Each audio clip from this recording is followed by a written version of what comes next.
நாங்கள் இந்த கல்விக்கரம் மூலமாக வெறும் உதவித்தொகையை மட்டும் இந்த சமூகத்துக்கு கொடுத்துடல. நம்ம ஊர் குழந்தைங்களுக்கு சின்ன வயசுலேருந்தே அறிவியல் மேலே ஒரு ஆர்வம் வரணும். ஏன்னா அந்த ஆர்வம் தான் நாளை பின்னால் புது கண்டுபிடிப்புகளை கொண்டு வரும்.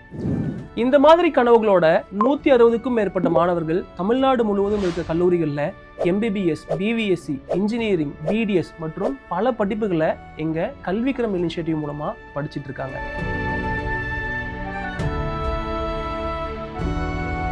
நம்ம பசங்க உலகத்தில் இருக்க யாருக்கும் சளைச்சவங்க இல்லை அப்படின்றத நிரூபிக்கணும்.